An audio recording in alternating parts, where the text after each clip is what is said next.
Hello everyone, in today's video we're going to continue our DCS Zero Taste series. We're going to be looking at the air-to-air weapon. On board today we have a couple different weapons. We have the AIM-9, which is a short-range dogfighting missile, and we have the AIM-120, these really long semi-active radar, active radar homing missiles. So first things first, whenever we're going to be doing any sort of air combat, we always want to make sure everything's ready. I'm going to make sure my master arm switch is on. I'm going to make sure my radar is ready to rock. Coming over here, of course, if we're getting any AWACS data, you'll be getting it all in here, which unfortunately we don't have any need. So I'm going to come up and press this button that says AA. Push that, and it basically activates master arm mode for the air-to-air. Of course, you can always switch to dogfight mode in a hurry if you had to. I'm just going to press it one more time to shut it off. Switch between it. That's going to bring up on this side your inventory page, which is going to allow you to control what weapon you have selected. Right now we have 3 A9X, simply meaning we have 3 AIM-9Xs. Press this, you can see I also have 1 AIM-9L, which is an older version. And if I press it one more time, you can see it automatically changes my screen here and switches over to my AMRAAMs. AMRAAMs are amazing weapons because basically what happens is when you fire them, you're guiding them manually, but once they get to a certain range, they turn on their own radar and will actually go ahead and home themselves all the way.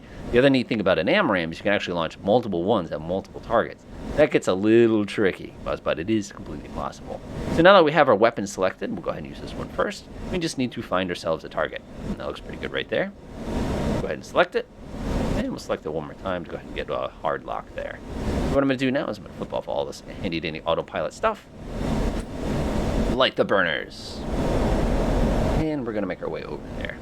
So now on the heads-up display, we've got a couple different things going on that you're going to be looking at. We've got our speed, we have what weapon selected, how many we have left. We also have information about the target. We have where the target is itself. We also have the closing speed of the target, and you get this thing called a staple.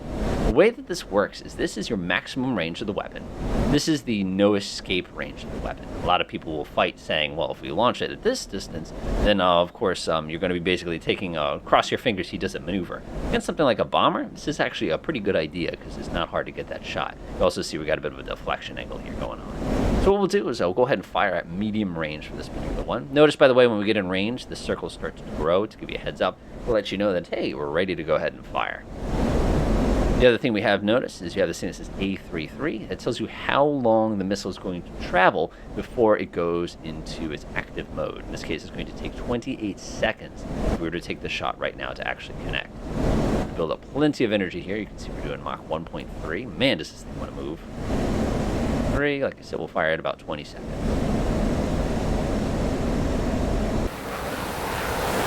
Off it goes. And now watch. You have now the time for the next missile, and you have the time for that missile counting down. So that was a one heck of a lofted shot there. So 6, 4, 3, 2, 1. As soon as, of course, the missile goes active. Yep, see how we've got 10 seconds. I'm going to go ahead and cancel my lock on that missile. I'm going to go ahead and lock on his buddy instead. Now we've got a lock on him. And we'll fire the other one.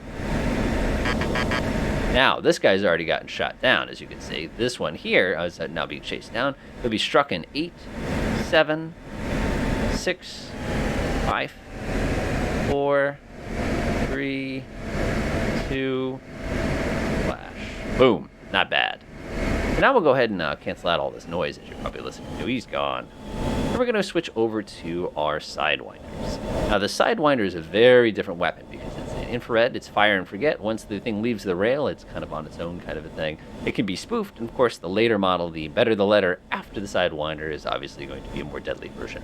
One of the things interesting about Sidewinders, switch over real quick, is you'll notice that it has this thing that says the word warm. That simply means that this particular Sidewinder, in order to be used effectively, can actually be cooled down. If I click on this button, it will do that. So grab the one I don't care if something bad happens to, and I can press that button at any time. Before we do that, of course, we're going to have to go ahead and lock on some targets here. Go ahead and zoom out a little bit. We'll take a quick look around, see if there's anything worth noting.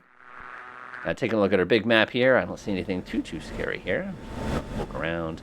We're getting nothing on the radar warning receiver either, meaning if there is anybody out there, we haven't quite picked them up yet at this time.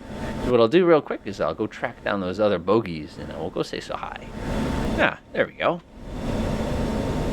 lock onto this one real quickly. I'll do a hard lock, and we can see that he's sitting right off in the distance. Air-to-air mode. Go ahead and switch to the L. We'll press the warm button, which switches it to cool, and we're good to go. So now what you're going to notice with this particular weapon is this weird little diamond. This is where the weapon is looking. This is where we're looking. So if you actually take a look, if I were to go sit here like this and just sort of put it on him, you're going to notice some sound changes. But this time, you don't have much of anything. If I want to actually lock onto the guy, there it goes. It starts freaking out a little bit just to give you a heads up to let you know that now you're in range. So now if I were to go ahead and uncage this weapon, we can now go ahead and fire. Keep in mind, if the tone isn't good, you're not going to have much of a shot here. See how it's holding on to him now that I've uncaged the weapon? Now when I'm ready to fire, I just press and hold, and off it goes. Now it's completely on its own. I'll go ahead and cancel out our shot here. And we'll watch the action. You can see he's deploying some countermeasures, and the countermeasures were successul. They were actually, you can see the missile and flew right into the flares themselves. Now we'll go switch over to our AIM 9s, switch to cool. We can actually, of course, use our heads-up display and get all fancy here, but we're not. I'm going to go ahead and do a classy split S here. Now, because we're in dogfight mode, I have no problem pulling back hard here. I'm going to get a little dark, but that's all right. I'm not worried about it too much. Start canceling out all my ridiculousness here. We're going to go track him down again.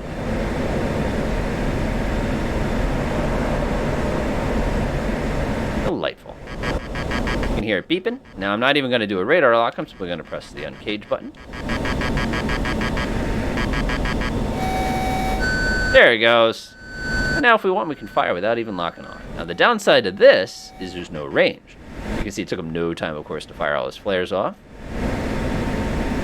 Zoom in a little bit, see how we did this time? And you can see we had no success there as well. Fire another one. He's going to be firing those flares all afternoon, by the way. And we missed again. Welcome to dogfighting, by the way.